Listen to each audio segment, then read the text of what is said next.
रसखान भले ही वृंदावन आए भय के कारण, क्योंकि लोगों ने डरा दिया था कि एक सांवरा सलोना बालक रहता है, एक टांग टेढ़ी है उसकी। टेढ़ी इसलिए कहते हैं ठाकुर जी को क्योंकि ठाकुर जी सीधे चलते नहीं हैं। चाल टेढ़ी सी चले वाम मोती लटकन।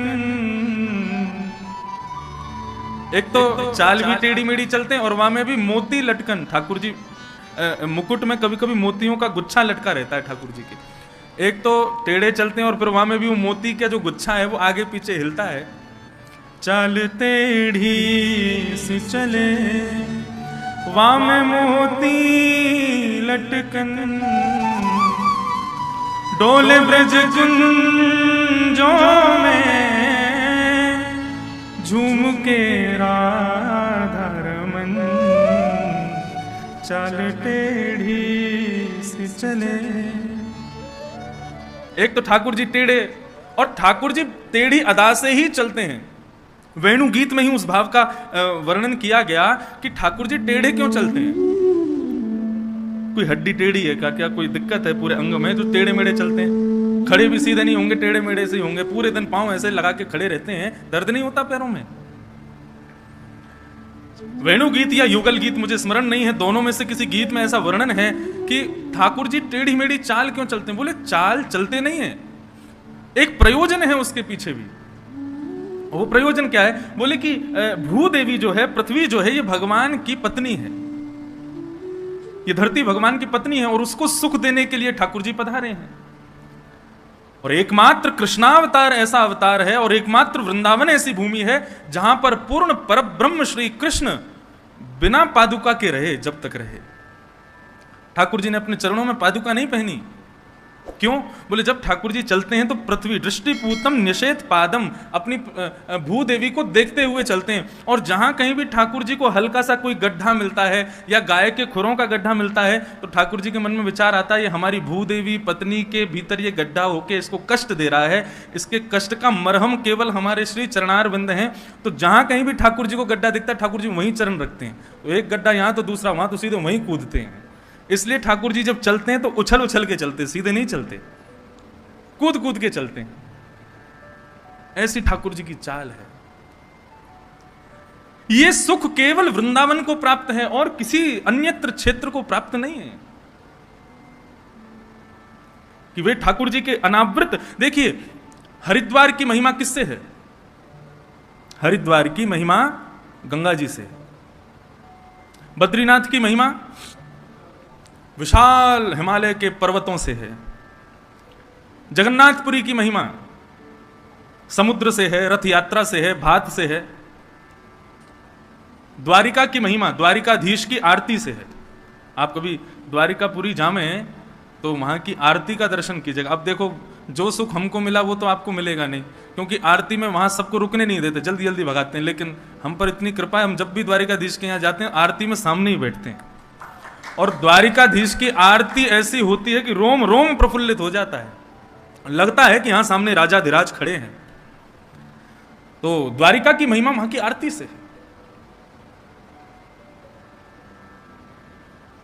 रंगनाथ मंदिर की महिमा वहां के जो श्रीरंगम का जो क्षेत्र है, जो गांव है, जो स्थान है, उससे है। इतना बड़ा मंदिर है महाराज, वृंदावन के लगभग बराबर का केवल मंदिर है श्रीरंगनाथ भगवान का।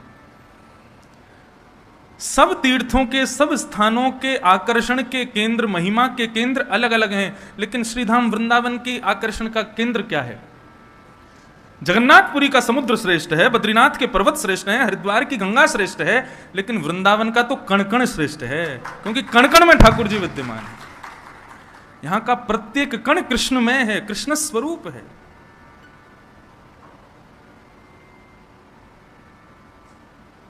ऐसा श्रीधाम वृंदावन,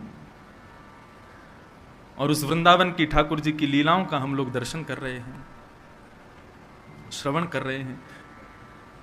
भगवान अब 6 वर्ष के हो गए, लाल जी की उम्र 6 वर्ष की हो गई। धीरे धीरे ठाकुर जी बड़े होते जा रहे हैं, वैसे वैसे लीलाएं ठाकुर जी की बढ़ती जा रही हैं।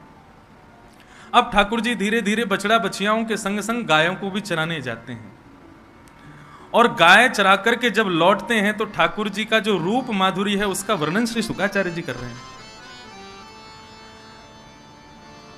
ग्रीष्म ऋतु का समय है, ठाकुर जी गैया चरा करके लौट रहे हैं, प्रश्वेत के पसीने के बिंदु ठाकुर जी के अलकावलियों पर, ठाकुर जी के मुखमंडल पर आ रहे हैं। ठाकुर जी के मुख पर आने वाले प्रश्वेत के बिंदुओं को देख करके गाय मचल जाती है और मचल करके ठाकुर जी का श्रृंगार करने का भाव गाय के मन में उत्पन्न होता है। तो गाय क्या करती है, ठाकुर जी के आगे पीछे जोर जोर से कूदना शुरू करती है। उसके कारण से क्या होता है, गाय के चरणों से उड़ने वाली जो धूल है वो ठाकुर जी के प्रश्वेत के बिंदुओं से जाकर के चिपक जाती है और ठाकुर जी की मंगलमयी अलकावली, उनके मध्य में ठाकुर जी की पत्रावलियों का निर्माण हो जाता है। तम गोर जच्छुरित कुंतल बदवरह वन्य प्रसून रुचिरे क्षण चारुहासं वेणुं मनुदैरनुगीत कीर्ति गोप्यो दृदीक्षत दृशो व्यगमन समेता।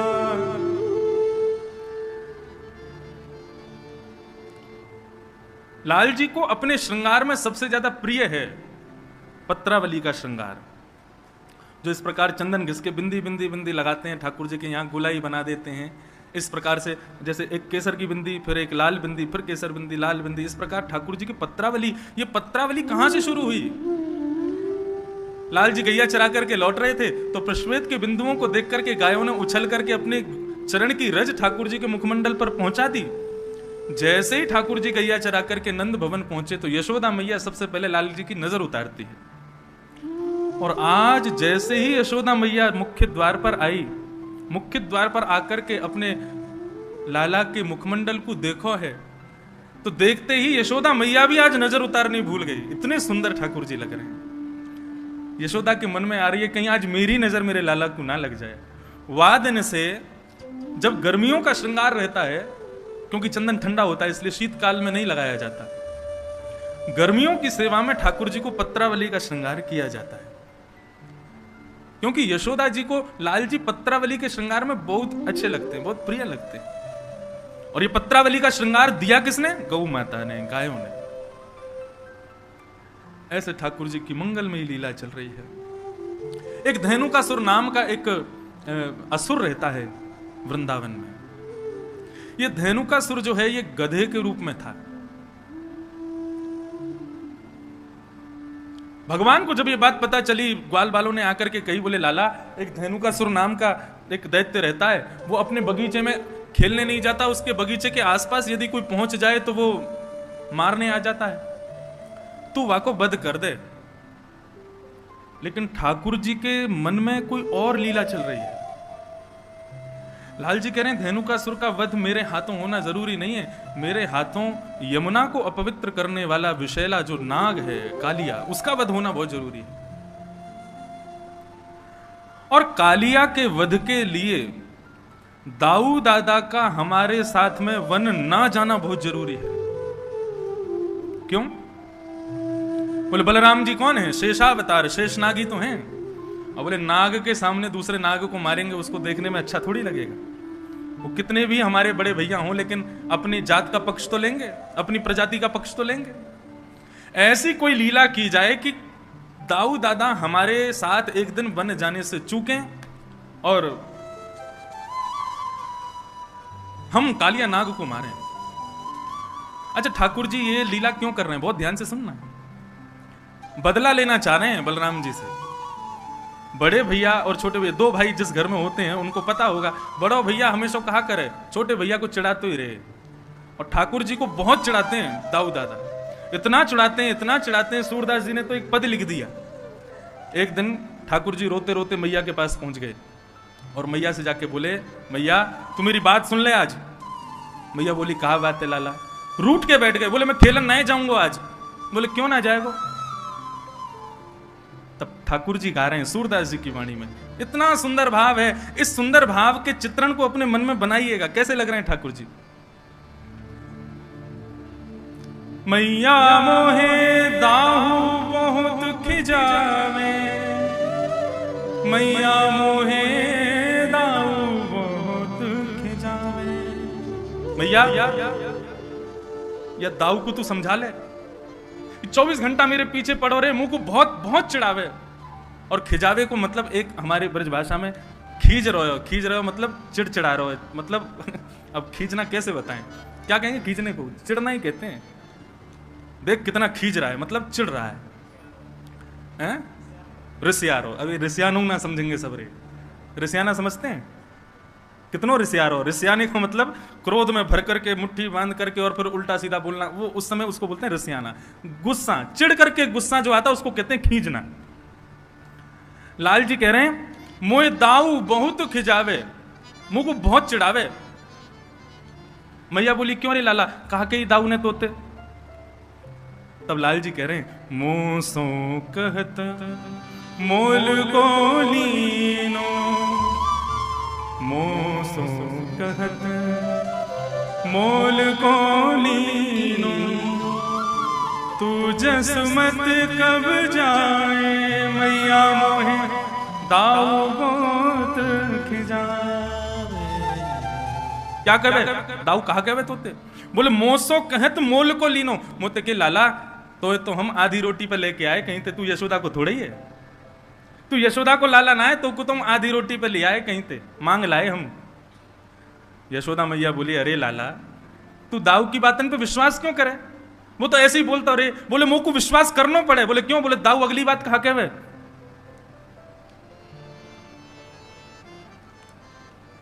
गोरे नंद जसोदा गोरी तू कत श्यामल गात। ठाकुर जी कह रहे हैं मोसो कहवे कि भैया देख तू कहीं और लाए, हम तो को आधी रोटी पे लेके आए हैं। ठाकुर जी बोले मुंह को विश्वास करना पड़ेगा की बात पे। बोले क्यों? मोते कहवे देख यशोदा मैया गोरी है, नंद बाबा गोरे, तू कारो कहां थे को बता। मैं भी गोरा हूं लेकिन तू कारो, या को मतलब यही है कि भैया तू बाहर से आया, तू हमारे यहाँ को ना है। ठाकुर जी रूठ के बैठे हैं, कहा करूं या रिस्क के मारे खेल हूं ना जात। यही रिस्क के मारे, यही चिड़ के मारे मैं दाऊ दादा के संग खेलवे हूं ना जाऊं। मैया बैठ करके प्रेम से लाल जी के सुंदर भाव को सुन रही है। मोहन मुख रिस की ये बातें जसमत सुन सुन रीझ है। सूरदास जी कह रहे हैं ठाकुर जी के मुखमंडल पर क्रोध को देख करके यशोदा जी बड़ी रीझ रही हैं, बड़ी खुश हो रही हैं। नन्नो सो कन्हैया और ऐसे गुस्सा है कि बैठो है। तभी यशोदा मैया ने अपनी गोद में लाल जी को बैठाया और बैठा के कह रही हैं सुन कान्हा बलभद्र चवाई जनमत की को धूत। लाला देख तेरो बलदाऊ भैया है ना, ये तो जन्मते ही धूर्त है, जन्मते ही पागल है, ये तो ऐसी बातें न करे। सूर श्याम मोए गोधन की सो हो माता तू पूत। लाला तू गुस्सा मत हो, मैं अपनी गैयान की सौगंध खा के तो को बता रही हूं, मैं ही तेरी मैया हूं और तू ही मेरो लाला है, हम तो को कहीं बाहर से ना लेके आए हैं। तब ठाकुर जी मैया से लिपट करके सो जाऊंगी। ऐसे ठाकुर जी को चढ़ाते हैं श्री बलदाऊ जी। कबहू बढ़ेगी चोटी मैया मोरी। ठाकुर जी चोटी पकड़ के बैठ जाए, मेरी चोटी कब बढ़ेगी? और सूरदास जी का ही भाव है, तो ठाकुर जी मुझे भाव आगे का याद नहीं, दाऊ दादा की चोटी दिखा करके ठाकुर जी कहते हैं बोले अजगर हूं सो मोटी, अजगर जैसी मोटी लंबी लहरीली चोटी या की है गई, मेरी क्यों ना इतनी मोटी चोटी। तब दाऊ दादा फिर चढ़ाते हैं, बोले तो को कच्चा दूध पिवावे यशोदा मैया, मुंह को तो बढ़िया छान के धोटो दूध पिवावे या हमारी मेरी बड़ी है रही है। ऐसी ऐसी लीला दाऊ दादा कन्हैया के साथ में करते हैं। आज ठाकुर जी बोले मुंह को बदला लेनो आते, जब देखो मेरे पीछे पड़ो रे, कछु करन ना देवे और सब ग्वाल बालन के संग मिलके मेरी बड़ी हंसी उड़ावे। आज या दाऊ दादा को ही देखनो मुझे। ठाकुर जी ने समस्त ग्वाल बालों से कहा भैया देखो धेनु का सुर का वध हम नहीं करेंगे, यदि धेनु का सुर को मरवानो है तो दाऊ दादा ते कहो, हम अकेले थोड़े ही हैं बलवान, दाऊ दादा भी तो बलवान है। सब ग्वाल बाल दौड़े दौड़े दाऊ दादा के पास गए, बोले दाऊ दादा आपके बल की तो कहा कही जाए, आप तो इतने बलवान हो, ऐसे हो वैसे हो, खूब प्रशंसा की। हर बार असुरन को कन्हैया मारे, आप कब मारोगे? दाऊ दादा बोले हम तो कोई कहवे ही ना है, हमें कोई बतावे ही ना है, कोई असुर को मारनो हमें बताओ तो हम मारे। तब सबने बताई, बोले धेनुकासुर नाम का एक दैत्य आया है वृंदावन में, आप उसको मार दो। दाऊ दादा ने तो महाराज कसली अपनी कमर, बोले अभी बता मैं कहां है धेनुकासुर, अकेलो कन्हैया बलवान थोड़ी है, हम भी कम थोड़ी है कन्हैया थे। अब यहां दाऊ दादा सब ग्वाल बालों के संग जा रहे थे, ठाकुर जी ने मधुमंगल को बुलाया, बोले सुन यहां पे आ। दाऊ दादा जैसे ही धेनुकासुर को वध करें ना, पूरे वृंदावन में हल्ला मचा दियो, बोले दाऊ दादा ने गधा मारो, यूं मत कहियो असुर मारो। पूरे वृंदावन में हल्ला मचवा दियो और सबंत कह दियो दाऊ दादा ते छुए नहीं, गधा को मार के आए। मधुमंगल बोलो मुंह को कहां मिलेगो? बोले बढ़िया दूध पिवाऊंगा तो को, और तू कहेगो छाछ पिवाऊंगा, दही दे दूंगा, मक्खन खवाऊंगा अपने हाथे, तू मेरे बस इतना काम कर दे। मधुमंगल बोलो ठीक है कर दूंगा। अब महाराज दाऊ दादा धेनुकासुर को मारने के लिए गए। साधारण गधा नहीं था, विशाल विकराल गधा, एक पूरा वन उसके वश में था, आज भी वो वन है। जैसे ही दाऊ दादा को धेनुकासुर ने देखा, दूर से ही महाराज दुलत्ती उठाता हुआ धेनुकासुर आया। दाऊ दादा ने दांव पेच खेला, उसके भीतर नीचे से जाकर के उसके दो टांगों को पकड़ के आसमान में 4-5 बार घुमा घुमा के एक वृक्ष के पास जाकर के फेंक दिया। वृक्ष से टकरा करके धेनुकासुर का वध हो गया। अब दाऊ दादा सोच रहे हैं लाला हमारो इतने सारे राक्षसन को मारे, सब लोग या को कंधा पे उठा करके सब नाचें गावें धूम मचावें, पूरे ब्रजमंडल में पुष्प वर्षण होवे, गोपी अटारीन ते फूल बरसा में सब स्वागत करें लाला को, आज वैसो ही स्वागत मेरो होवेगो। श्रीदामा आदि सब सखाओं से ठाकुर जी ने कही तुम लोग खूब जय जयकार करते आई हो इनकी, और मधुमंगल से कही तू पहले भाज के सब उनको बता दियो गधा कुमार के आ रहे हैं। अब तो श्रीदामा तन सुखा मन सुखा धन सुखा सबरे ठाकुर जी के सखा दाऊ दादा की खूब प्रशंसा कर रहे हैं। जय हो दाऊ दादा की जय हो, बलभद्र भैया की जय हो, शंकरषण भैया की जय हो, खूब प्रशंसा कर रहे हैं। दाऊ दादा कह रहे हैं अब वृंदावन आवे वारो है, समस्त गोपियां छत पे खड़े है के पुष्प बरसाएंगी, यशोदा मैया मेरी आरती उतारेगी, रोहिणी मुंह को हृदय से लगावेगी, कन्हैया मुंह को दंडवत प्रणाम करेगा, आज मैंने भी राक्षस मारो। लेकिन यहां जैसे ही दाऊ दादा वृंदावन में पहुंचे,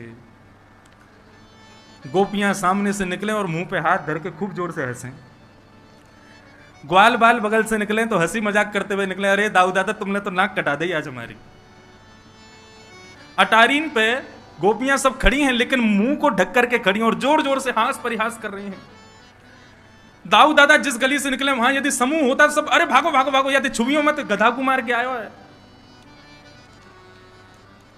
दाऊ दादा के नेत्र लाल पड़ गए, आंसू निकलने लगे, रोते भय पहुंच गए। यशोदा मैया सब समझ गए किसने किया ये काम। रोते रोते गए यशोदा मैया से जाके बोले आज लाला ने मेरी ऐसा अपमान करवाया पूरे वृंदावन में। मैया मैंने राक्षस मारो, मैंने दैत्य मारो, भले ही वो गधा के रूप में हो लेकिन राक्षस हटाओ। और कन्हैया ने पूरे वृंदावन में झूठी खबर फैला दी कि मैंने गधा मारो है। दोनों भैया में हाथापाई हेन लगी, दोनों लड़न लगे। यशोदा मैया आई, दोनों के बीच बचाव कियो, दूर दूर किए, बोले कहा करना चाहो आज बता दो। दाऊ दादा बोले मैं बड़ा हूं, मैं पहले बोलूंगा। बोले बोल। बोले आज के बाद कन्हैया के संग में खेलवे नहीं जाऊंगा वन में। ठाकुर जी तुरंत चरणों में गिर गए, जय। अरे दाऊ दादा ऐसे मत करो, आपके बिना तो मैं कैसे खेलूंगा, आपके बिना कैसे जाऊंगा, आपके बिना मेरा मन कैसे लगेगा, मेरा ख्याल कौन रखेगा, मुकुमा वन में भोजन कौन करावेगो। दाऊ दादा बोले अब तो को पता चलेगी, अब अकेले हो जा, मैं ना जाऊंगा तेरे संग, मैं अपनी दूसरी मित्र मंडली बनाऊंगा, वहां के संग रहूंगा, तू अपनी मित्र मंडली के संग जा। ठाकुर जी झूठे आंसू बहाने लगे। दाऊ दादा कह रहे हैं 2-4 दिन थोड़ा सा रूठेगा फिर मना लूंगा। ठाकुर जी लेकिन अंदर ही अंदर प्रसन्न हो रहे हैं, वाह भाई बहुत बढ़िया, अब कम से कम ये दूर तो रहेंगे, 1 आध दिन में ही हम काम कर देंगे। कालिया नाग का वध करना है, इनके बिना करना है। ठाकुर जी बहुत चिंतित हैं कालिया नाग को लेकर। बंधुओं कालिया नाग के विषय में थोड़ा विस्तार से आज सुनिएगा, बहुत सावधानी से बैठो। कालिया नाग के विषय में श्रीमद् भागवत में वर्णन है, उसका विष सामान्य नहीं था, कालिया नाग का विष साधारण नहीं था। ऐसा कहते हैं कि कालिया नाग जिस क्षेत्र में रहता था तो करीब 200 गज यमुना जी का क्षेत्रफल कालिया नाग ने अपने विष से विषैला किया हुआ था।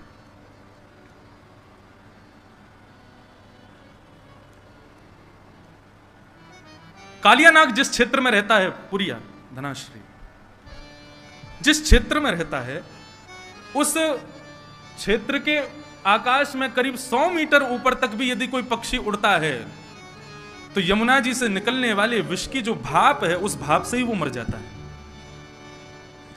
कालियानाग जिस क्षेत्र में यमुना जी में रहता है, वहां करीब करीब आसपास की भूमि में कोई हरे भरे पौधे नहीं है, वृक्ष नहीं है, पेड़ नहीं है। यहां तक कि ऐसा वर्णन है कि कोई तीर पर यदि उस जो कालीदह है, आज कालिया का घाट है, उसको कालिया कृष्ण घाट कहा जाता है, वहां यदि कोई भ्रमण भी करता था तो यमुना से निकलने वाले विष की सुगंधी मात्र से उसका वो मूर्छित हो जाता था, इतना विषैला था कालिया। भगवान को 2-4 बार खबर मिली कि कुछ गाय यमुना का जल पीने के लिए जाती हैं और वहां यमुना जल पीते ही मूर्छित हो जाती हैं। बंधुओं, यमुना कौन है? यमुना साक्षात भक्ति है। और कालिया कौन है? कालिया ही अहंकार है। कई वैष्णव जन ऐसे होते हैं, कई भक्तगण ऐसे होते हैं, उनके भीतर भक्ति तो होती है लेकिन अहमत्व का त्याग वो लोग नहीं कर पाते। एक सूक्ष्म मैं भक्त हूं, यह भी एक अहंकार है, ऐसा अहम उनके भीतर बना रहता है। ठाकुर जी कहते हैं मुझको वो हल्का सा भी अहम प्रिय नहीं है, अहंकार प्रिय नहीं है। यमुना भक्ति स्वरूपा है और उसमें अहंकार रूपी कालियानाग टिक नहीं पाएगा।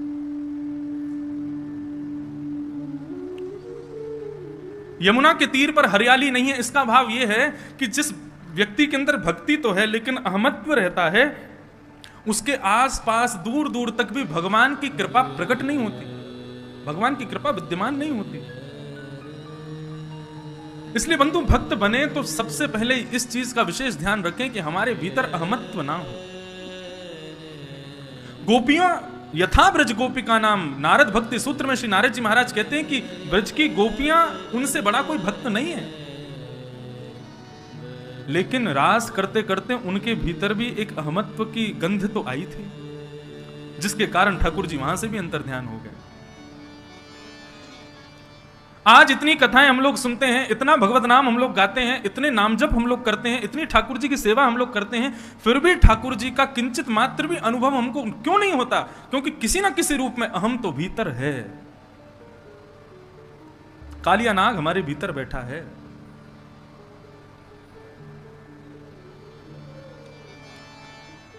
उसको दूर करो।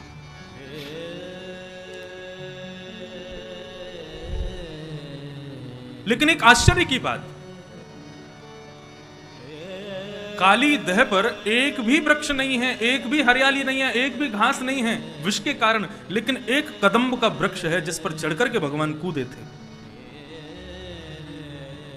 ये कदम्ब वृक्ष, क्योंकि श्रीमद् भागवत में स्पष्ट लिखा है, कृष्ण कदम्ब मदिरुहा ततो दितुंग मास्फोट्य गाढ़रसनूनय पत्य विशोदे। एक कदम्ब का वृक्ष वहां है। परीक्षित जी महाराज ने पूछा, महाराज जब एक भी वहां पर घास नहीं, हरियाली नहीं, दूर दूर तक कोई प्रकट होने वाली जंतु नहीं, तो फिर ये कदम्ब कैसे जीवित है? तब एक अद्भुत कथा सुनाई गई। बोले कि जब देवासुर संग्राम हो रहा था, देवता और असुरों के बीच में अमृत को लेकर के युद्ध हो रहा था, अहम पूर्वम, हम पहले पिएंगे, हम पहले पिएंगे। उस समय भगवान ने विचार किया ये तो बहुत युद्ध हो रहा है, इनको संभालने के लिए, इनको रोकने के लिए कोई स्त्री का प्रकट होना बहुत जरूरी है। और उस समय विष्णु भगवान ने, नारायण ने विचार किया कि मैं मोहिनी रूप धारण करूं। तब भगवान ने गरुण जी को आदेश किया, बोले गरुण मुझे थोड़ा समय लगेगा, मैं मोहिनी रूप धारण करके आ रहा हूं, तब तक इस पूरे युद्ध को तुम संभालो, अमृत कलश का तुम रक्षा करो। गरुण जी महाराज उड़ते हुए आए और समुद्र मंथन में निकले हुए अमृत कलश को लेकर के सीधे पहुंचे नासिक, और नासिक में ले जाकर के गड्ढा करके वहां उसको गाड़ने लगे। इतने में क्या देखते हैं, 33 करोड़ देवता और दैत्य सब दौड़े दौड़े वहां भी आ गए। गरुड़ जी महाराज ने तुरंत वहां से अमृत कलश निकाला, 2-4 बूंद वहां गिर गई, इसलिए कुंभ वहां होने लगा। सीधे भागे प्रयागराज। प्रयागराज में भी समस्त देवता असुर आ गए, वहां से भागे हरिद्वार। हरिद्वार से जब भागने लगे तो कहां पहुंचे? यमुना के पुलिन पर। चाहते तो थे वृंदावन में विराजें, लेकिन देवता और असुर इतनी द्रुत गति से पीछा कर रहे थे कि थोड़ी देर बैठने का ही अवसर मिला। कहां बैठे? बोले यमुना के पुलिन पर विराजमान एक कदम्ब के वृक्ष पर बैठे, कलश को लेकर के। इसलिए वृंदावन में कुंभ नहीं लगता। कुंभ से पूर्व, हरिद्वार कुंभ से पूर्व केवल बैठक होती है। क्यों? क्योंकि अमृत कलश को लेकर के गरुड़ जी यहां बैठे थे और उस समय अमृत कलश से कुछ बिंदु छिड़क करके उस कदम्ब ने अपने भीतर धारण कर लिए थे, जिसकी वजह से कालिया नाग के आगमन पर सब कुछ वहां से जा चुका था, लेकिन कदम्ब वृक्ष तब भी विद्यमान था, जिस पर चढ़कर के भगवान कूदे थे यमुना जी।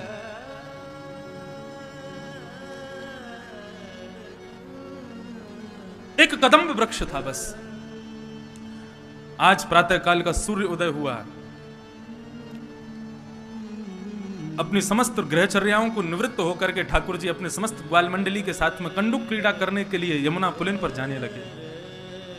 आज ठाकुर जी उस दिशा में जा रहे हैं जहां आज तक कभी नहीं गए। मधुमंगल, श्रीदामा आदि सब ठाकुर जी को रोक रहे हैं। बलराम जी होते हैं तो बलराम जी जो कहते हैं ठाकुर जी को करना पड़ता है, लेकिन आज रोकने वाला कोई नहीं। श्रीदामा कहते हैं लाला आज हम दूसरी तरफ क्यों जा रहे हैं? बोले आज हम यहीं खेलेंगे। वहां खेलते खेलते हार गए। सब ग्वाल बाल कहते हुए जा रहे हैं लाला यहां मत जा, हमने सुनी है यहां पे कोई कालिया नाग रहवे और वाक्य कारण गैया और कोई भी ग्वाल बाल यदि वहां विचरण करे तो मूर्छित है जाए। हमने तो सुनी है ऊपर से कोई पक्षी भी उड़ के चलो जाए तो वाको भी मरना है जाए। इतनो विष निकले यमुना जी में थे। अरे ठाकुर जी बोले सब बनी वही बात है, कोई यमुना में कूद के स्नान ना करे, या हमारे सबने भ्रम फैला रखो, ऐसा कछू ना है, चलो मेरे साथ। जैसे ही पहुंचे बंजर भूमि, दूर दूर तक केवल काली रेत दिखाई दे रही है। सब ब्रजवासी बालक घबरा रहे हैं, लेकिन ठाकुर जी के हृदय में जो भाव है वो ठाकुर जी को पता है। कंडुक क्रीड़ा करते करते इस प्रकार से क्रीडन किया कि मधुमंगल श्रीदामा की जो गेंद थी ठाकुर जी ने उसको यमुना जी में फेंक दिया। जैसे ही यमुना जी में जाकर के गेंद गिरी है, ठाकुर जी ने अपनी माया से ही श्रीदामा के हृदय में प्रवेश किया और श्रीदामा के माध्यम से जिद करवाने लगे कि मुझको तो वही गेंद चाहिए। नहीं तो क्रीड़ा करते करते कितनी गेंद खोती हैं, कभी श्रीदामा मधुमंगल क्रोधित नहीं होते, कुंपित नहीं होते, लेकिन आज श्रीदामा जिद कर रहा है मुझको वही गेंद चाहिए। बाकी के सब सखा मंडली के सब श्रीदामा से कह रहे हैं अरे ठीक है लाला दूसरी गेंद आ जाएगी, ऐसे तो जाती रहे, तू आज इतना गुस्सा क्यों है रोए? श्रीदामा बोला सब शांत है जाओ, कन्हैया मुझको वही गेंद चाहिए, लेके आ। ठाकुर जी बोले यहां में कालिया नाग रहे, श्रीदामा देख ले कूद जाऊंगा मैं। बोले मुझको कछू ना पतो, कैसे भी करके लेके आ। ठाकुर जी बोले मुझको चुनौती मत दे, मैं कूद जाऊंगा। सब ग्वाल बाल वहां श्रीदामा और ठाकुर जी के बीच के जो वाद संवाद हैं, युद्ध है, उसको शांत करने की कोशिश कर रहे हैं, लेकिन इतने में ही ठाकुर जी ने अपनी काली कमली को कसा और एक मल्ल की तरह, एक पहलवान की तरह ठाकुर जी कहते हैं आज या कालिया नाग को ही देखूंगा। कदम पर जैसे ही चढ़े श्रीदामा को स्मृति आई कि ये क्या हो रहा है लाला, तू कदम पे काई को चढ़ो? बोले तेने कही ना तुमको गेंद चाहिए, मैं गेंद लेके आऊंगा। अब तो श्रीदामा कहने लगा, बोले नहीं नहीं लाला यहां मत कूदियो, तू वापस आ जा। इतना कहना ही हुआ कि ठाकुर जी ने कदम के डाल से एक छलांग मारी और सीधे काली देह में प्रवेश कर गए। काली देह में भीतर प्रविष्ट हो गए ठाकुर जी। सब ग्वाल बाल त्राहिमाम चिल्लाते हुए दौड़े वहां से बन की वृंदावन की ओर। सब ब्रजवनिताओं को बुलाने के लिए, ब्रजवासियों को बुलाने के लिए सब दौड़े हैं। यहां काली देह में जैसे ही ठाकुर जी ने प्रवेश किया, प्रवेश करते ही कालिया नाग सो रहा है और कालिया नाग की नाग पत्नियों ने ठाकुर जी का दर्शन किया। श्री शुकाचार्य जी वर्णन कर रहे हैं, नाग पत्नियां कह रही हैं ठाकुर जी लग कैसे रहे हैं। तम प्रेक्षणीय सुकुमार घनावदातम श्रीवत्स पीतवसनम स्मित सुंदराश्यम क्रीडन्तम प्रतिभयं कमलोत्तरांग्री संदर्श मम शुश्रूष भुजाय चाद्या। नाग पत्नियों ने ठाकुर जी का दर्शन किया। कैसे लग रहे हैं ठाकुर जी? प्रेक्षणीय, ये शब्द सुनने योग्य। तम प्रेक्षणीय, प्रेक्षणीय का मतलब क्या है? एक तो होता है कि किसी को देख करके आपको अच्छा लगा, लेकिन थोड़ी देर अच्छा लगा फिर आप चले गए, लेकिन एक होता है किसी की रूप माधुरी को देख करके आप उस रूप माधुरी पर इतने आसक्त हो गए कि उससे नजर हटा ही नहीं पा रहे हो। इसको कहते हैं प्रेक्षणीय। नाग पत्नियां मन में विचार कर रही हैं, ये कौन आया यमुना जल में? बोले प्रेक्षणीय है कोई, मतलब उससे नजर हटा नहीं पा रही हैं, इतना सुंदर। सुकुमार, एक छोटा सा कुमार बालक है, और कैसा है? श्रीवत्स, श्रीवत्स का चिन्ह ठाकुर जी की छाती पर दिखाई दे रहा है। पीत वसनम, पीतांबरी पहनी हुई है। स्मित सुंदर, स्मित कहते हैं एक मधुर सी एक मुस्कान मुखमंडल पर है, जिससे ठाकुर जी अत्यंत सुंदर लग रहे हैं। क्रीडंत मत प्रतिभयम, क्या कर रहे हैं? बोले तैर रहे हैं जल के भीतर। कमलोदरांघ्री, संपूर्ण अंग कैसा है? बोले कमल के भांति कोमल जैसा अंग है ठाकुर जी का। स्वामी श्री हरिदास जी महाराज कहते हैं, ऐसी छवि को देख करके ऐसे ही देखत रहूं मैं जन्म सुफल कर मानो, ऐसे ही देखत रहूं मैं जन्म सुफल कर मानूं। यही भाव है प्रेक्षणीय का, मतलब नाग पत्नियों का मन हो रहा है कि हम इसको देखते ही रहें, इससे नजर हटावे नहीं, इतना सुंदर है। ऐसे सुंदर सुकुमार ठाकुर जी को देख करके नाग पत्नियां मोहित हो गई। तभी ठाकुर जी भीतर प्रवेश करते हैं और नीचे देखते हैं, और देख करके देखते हैं कि कालिया नाग सोया हुआ है। वेग से जाते हैं ठाकुर जी और उसके सोए हुए फण के ऊपर अपना पादप प्रहार करते हैं, और उस प्रहार से कालिया नाग विशाल रूप धारण करके ठाकुर जी के सामने खड़ा हो जाता है।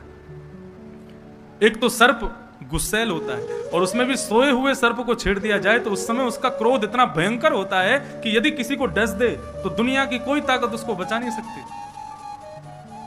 101 फन हैं कालिया नाग के। विशाल विकराल कालिया नाग ठाकुर जी के सामने खड़ा हो गया। जैसे ही ठाकुर जी को देखा, कुछ सोचता तो बाद में सबसे पहले फन मारा। जैसे ही फण मारने के लिए आगे बढ़ा, ठाकुर जी 2 कदम पीछे को हट गए। जैसे ही पीछे हटे तो फण जाकर के ठाकुर जी के चरण के अंगुष्ठ के अग्रभाग में लगा। शुकाचार्य जी वर्णन करते हैं, परीक्षित, ठाकुर जी पूर्ण रूपेण मन बना करके गए थे कि आज कालिया नाग को जीवित नहीं छोड़ेंगे, लेकिन कालिया नाग ने जैसे ही फण मारा और वो फण जाकर के ठाकुर जी के चरणों के अग्रभाग में लगा, तो ठाकुर जी के मन में आया, बोले अरे कालिया नाग, मैं तो तुझे मारने आया था, लेकिन अब तेने प्रणाम कर लिया, अब तू शरणागत हो गया, अब तेरा वध नहीं कर पाऊंगा।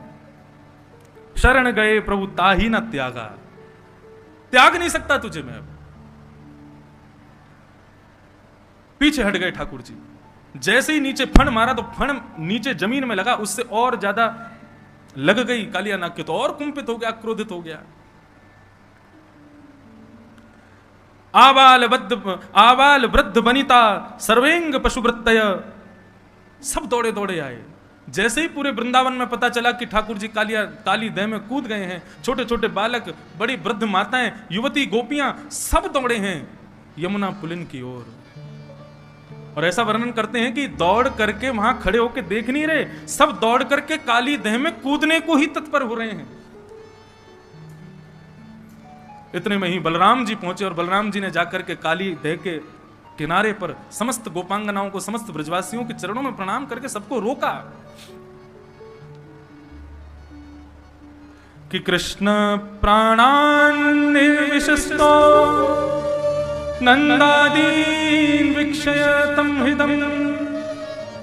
बलराम जी समझा रहे हैं, बोले आपको कृष्ण पर विश्वास नहीं है, इतने बड़े बड़े राक्षस आए, लेकिन हमारे कन्हैया का बाल बांका किसी ने किया? अरे भूल गए क्या गर्गाचार्य जी कह के गए थे, नारायण समो गुणई ही, नारायण के समान गुण वाला है हमारा कन्हैया, थोड़ी देर प्रतीक्षा करो, हमारा कन्हैया बाहर निकल के आवेगो। यहां कालिया नाग ने अपने संपूर्ण अंग को ठाकुर जी के चारों तरफ लपेट लिया, और लपेट करके ऊपर फण लेकर के ठाकुर जी के ऊपर देख रहा है ठाकुर जी को। जैसे ही कालिया नाग ने अपने फन उठा करके ठाकुर जी की ओर अपने फन को झुकाया, और जैसे ही डसने को आगे बढ़ने लगा, बलराम जी ने ऊपर से ही ठाकुर जी को देखा। लो कन्हैया, इतनी प्रतीक्षा किस बात की कर रहे हो? अरे इस काली नाग को मजा क्यों नहीं चका देते? जब बलराम जी ने ये आश्वासन दे दिया कि हमको कोई दिक्कत नहीं है, तुम कर लो जो करना है, ठाकुर जी ने तुरंत अपना वेग से शरीर फुलाना शुरू किया। कालिया नाग की नस नस ढीली हो गई।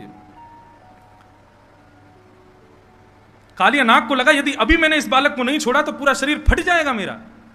तुरंत अपने शरीर को ढीला कर दिया कालिया नाग ने। 101 फण हैं उसके, अपने प्रत्येक फण से जीव को बाहर निकालता है ठाकुर जी को डसने के लिए। ठाकुर जी ने उसकी जितनी जीभ बाहर आ रही थी समस्त जिह्वाओं को एक साथ पकड़ा और पकड़ करके जिस प्रकार रथ हाँकता है कोई घोड़ों के पीछे खड़ा होकर, ठाकुर जी ऐसे ही समस्त जीवों को पकड़ करके कालिया नाग के मस्तिष्क पर चढ़ गए, खींच लिया जोर से। ये सर्वांगीण भाव है श्रीमद् भागवत में। जो जो एक एक बात लिखी है सब यहां पर बताई जा रही है। जैसे ही ठाकुर जी ने जीव को खींचा, कालिया नाग अपनी अन्य मुखों से जीव निकाल करके ठाकुर जी को डसने लगा। ठाकुर जी बोले ऐसे नहीं मानेगो, या को मजा चकाने ही पड़ेगा।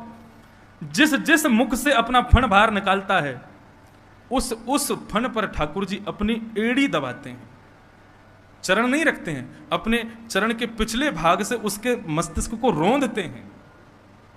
अब 101 फण वाला कालिया नाग कभी पहली जीव को निकाले, कभी 10वीं जीव को निकाले, कभी 80वीं जीव को निकाले। जिस जिस जीव को कालिया नाग निकाले ठाकुर जी उतनी द्रुत गति से उसके मस्तिष्क पर प्रहार करते हैं।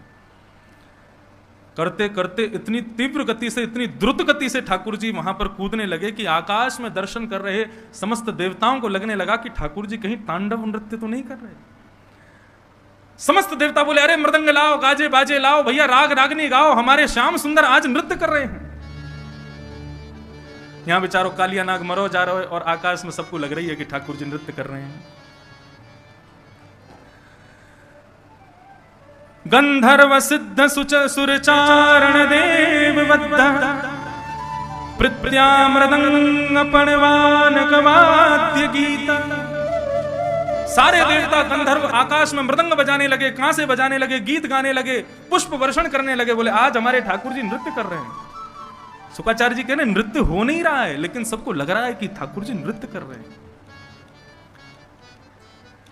जैसे ही ठाकुर जी ने द्रुत गति से घूमना शुरू किया, आकाश मार्ग से समस्त देवता गाने लगे।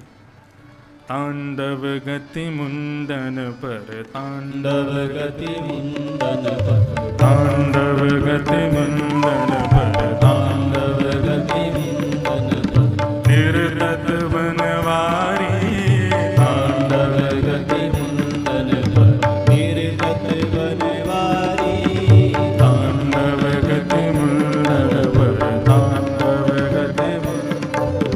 चम चम चम चरण धरत, चम चम चम चरण धरत, पम पम पम फणन ऊपर, पम पम पम फणन ऊपर, बिन बिन बिन बिनति करत, बिन बिन बिनति करत, बिन बिन बिन बिनति करत, बिन बिन बिन बिनति करत, नाग वधू तारी, तांडव गति मुंडन पर, तांडव गति मुंडन पर, निर्तत बनवारी, तांडव गति मुंडन पर, निर्तत बनवारी, तांडव गति मुंडन पर, तांडव गति निर्तत बनवारी, तांडव गति मुंडन पर, निर्तत बनवारी, तांडव गति, तांडव गति, तांडव गति मुंडन। तांडव नृत्य कर रहे हैं ठाकुर जी। आकाश मार्ग से समस्त देवता पुष्प वर्षण कर रहे हैं। तभी क्या देखती हैं नाग पत्नियां? कालिया नाग के मुख से, नाक से, कान से, हर स्थान से जितने छिद्र हैं उसके मुख में सब जगह से रक्त की धार बह रही है। नाग पत्नियों ने सोचा कि यदि अब ठाकुर जी से प्रार्थना नहीं की तो हमारे पतिदेव मारे जाएंगे, मर जाएंगे। तब यहां पर इतना सुंदर भाव कहते हैं शुकाचार्य जी कि परीक्षित नाग पत्नियों ने सीधे जाकर के ठाकुर जी की स्तुति नहीं गाई। नाग पत्नियां काली नाग के बच्चों को लेकर के आई और बच्चों को आगे करते हुए, मतलब ठाकुर जी के सामने उनको थोड़ी दया आ जाए, उन बच्चों को आगे करते हुए फिर नाग पत्नियां हाथ जोड़ करके खड़ी हुई। और उन बालकों को दिखा करके फिर स्तुति गाती हैं ठाकुर जी की। और कितनी सुंदर मधुरतम स्तुति गाई है नाग पत्नियों ने, सावधानी से सुनिएगा। न्यायो हि दण्डः कृतकिल विशेषेण त्वावतार खल निग्रहाय रिपो सुतान्मपि तुल्य दृष्टे धत्सेदमं फलमेवानुशंसन्।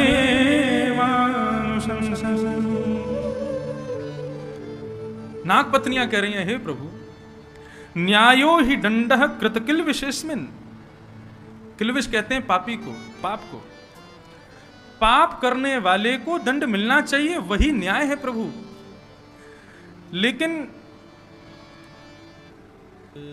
आपका अवतार भी इसी के लिए हुआ है, खलों को इस प्रकार से सुधारने के लिए ही आपका अवतार हुआ है। बल्कि आपका स्वभाव तो कैसा है, बोले रिपोह सुतान अपपि, बोले आप अपने दुश्मन में और अपने पुत्र में भी भेद नहीं करेंगे यदि वो गलत हो तो। हम जानते हैं प्रभु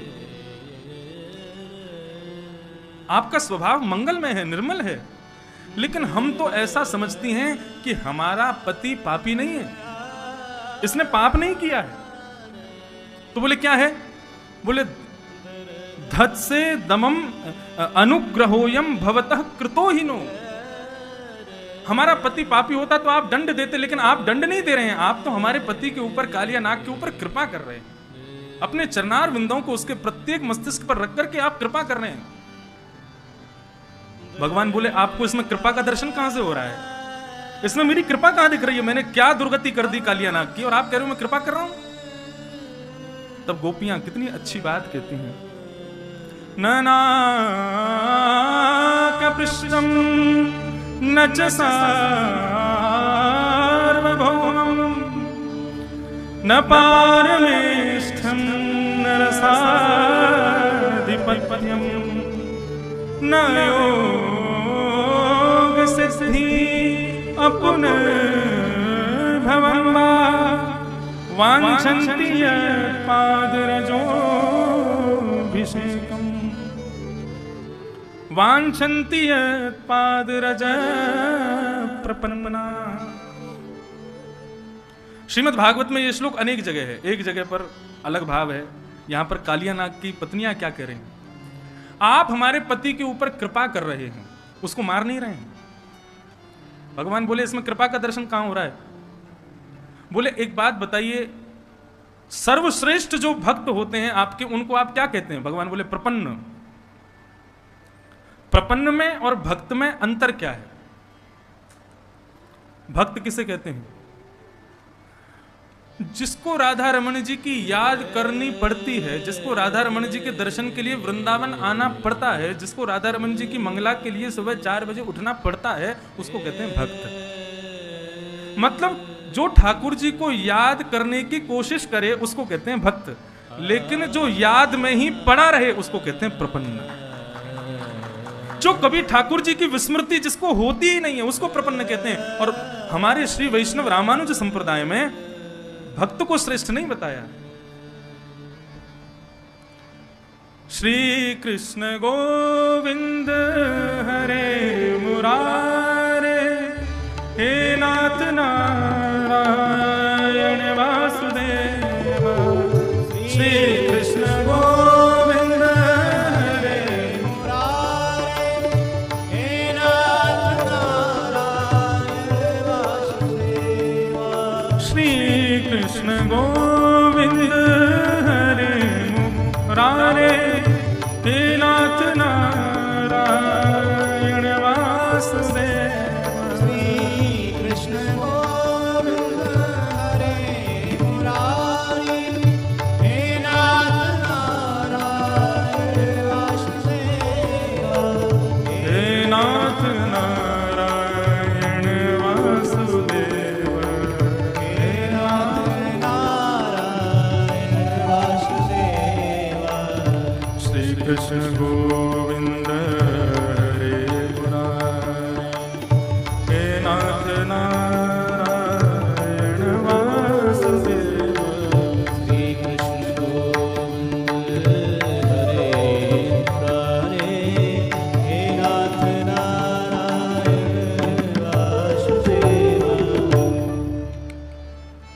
ध्यान से सुनिएगा।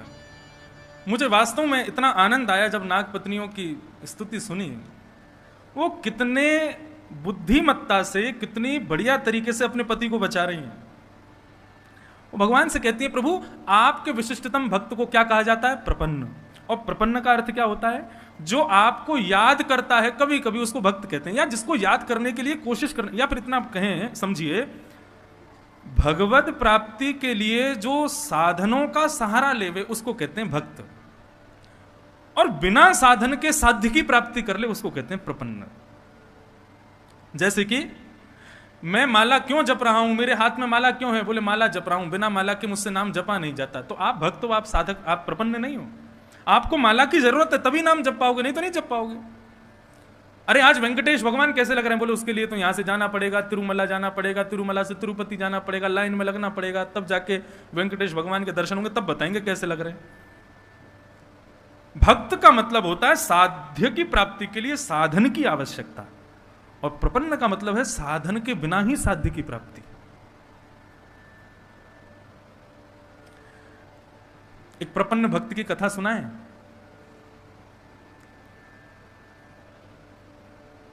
आजकल जगन्नाथ भगवान रथ यात्रा पर हैं और अब वापस लौट के जा रहे हैं अपने गुंडीचा मंदिर से वापस श्री क्षेत्र में, श्री मंदिर में। तो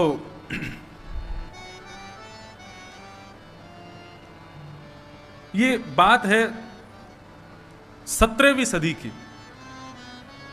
भगवान श्री जगन्नाथ का एक अद्भुत भक्त हुआ। एक ब्राह्मणी कन्या थी, बहुत सुंदर थी। उसकी सुंदरता पर अकबर का सेनापति म्लेच्छ वो आकृष्ट हो गया। उसका नाम था कालबेग।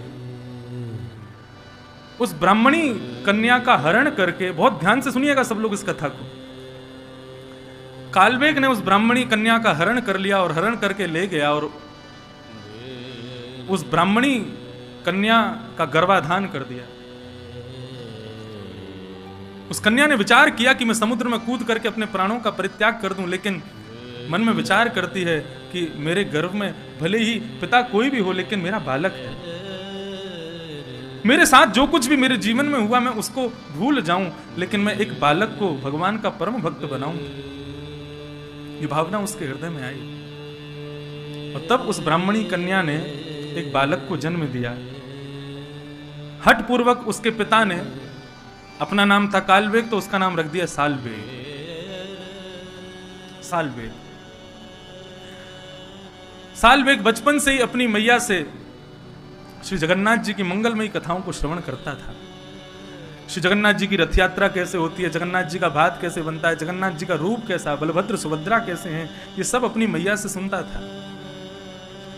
धीरे धीरे सालबेग बड़ा हो गया।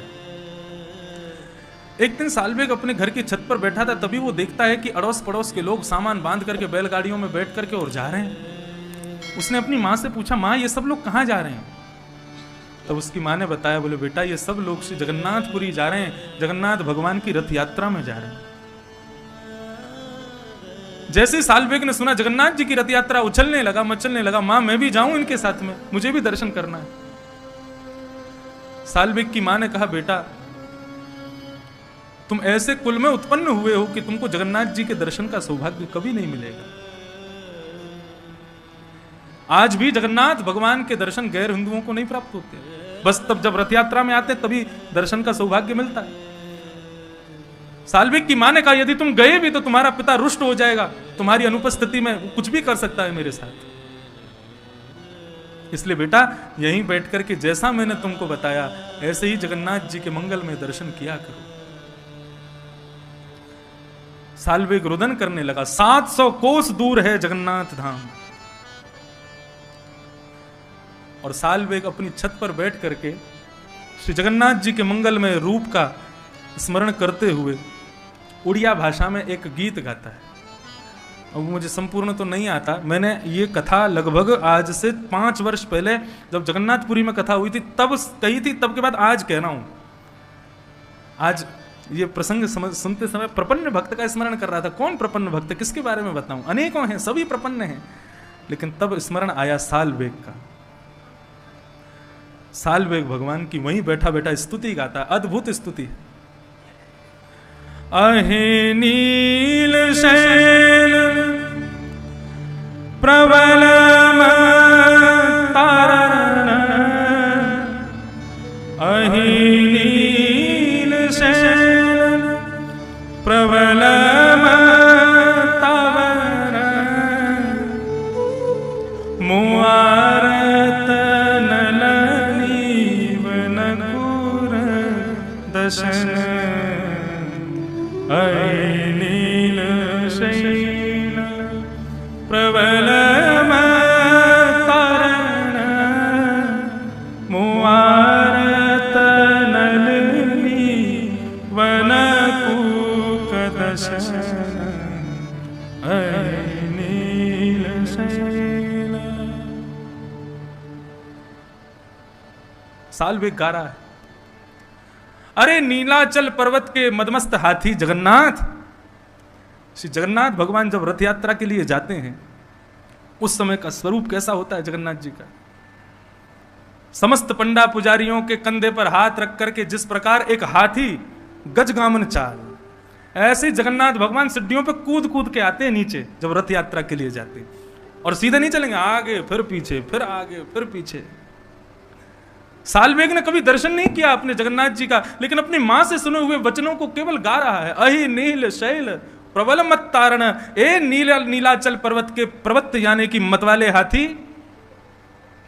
हाथी का एक स्वभाव होता है क्या, कि हाथी कमल के वन को जब देखता है तो उसको छोड़ता नहीं है, ध्वस्त कर देता है। सालवेग जगन्नाथ भगवान से कह रहा है, मुआरत नलनी वनकूक दशन। मैंने पूर्व जन्म के कोई पाप किए होंगे जगन्नाथ भगवान, जो मैं आपके दर्शन का अधिकारी नहीं हूं, तो आप आकर के मेरे उन पाप रूपी कमल की बगीचे को आकर के ध्वस्त कर दीजिए और मुझे अपना दर्शन कराइए, हे जगन्नाथ जी। सालवेग जब ये स्तुति गा रहा था, श्री जगन्नाथ भगवान श्री मंदिर से उतर करके रथ की ओर प्रस्थान कर रहे थे। और जैसे ही रथ में जाकर के आरूढ़ हुए, वहां ठाकुर जी को करोड़ों भक्त नहीं दिख रहे हैं, केवल सालवेग की मंगलमयी स्तुति सुनाई दे रही है। एक म्लेच्छ मुस्लिम बालक है सालवेग।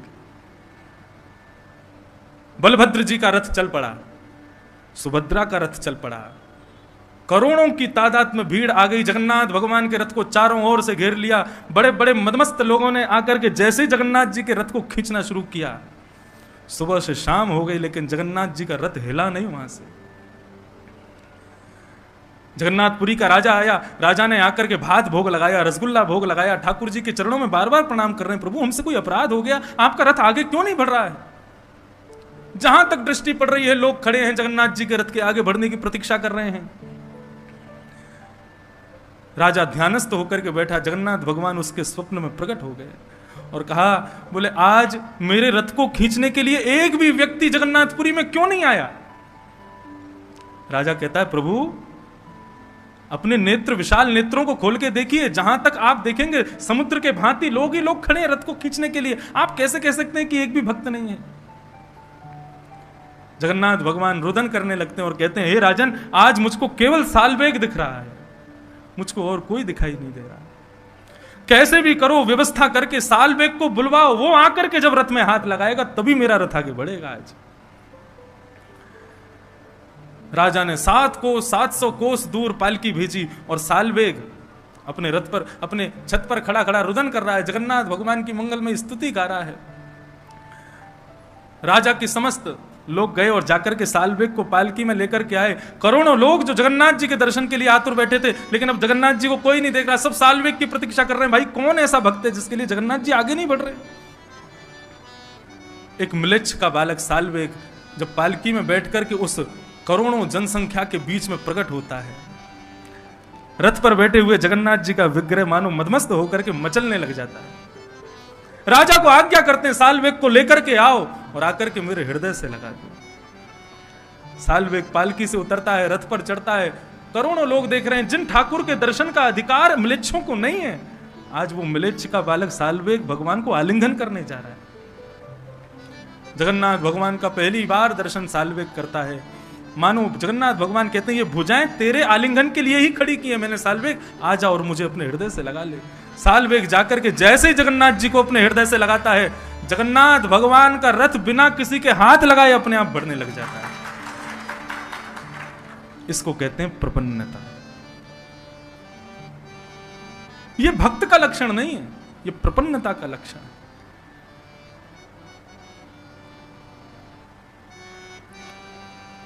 ऐसी अद्भुत कथा साल्वेग की। साल्वेग ने पूरी स्तुति गाई, मैंने हिंदी अनुवाद पढ़ा है उसका।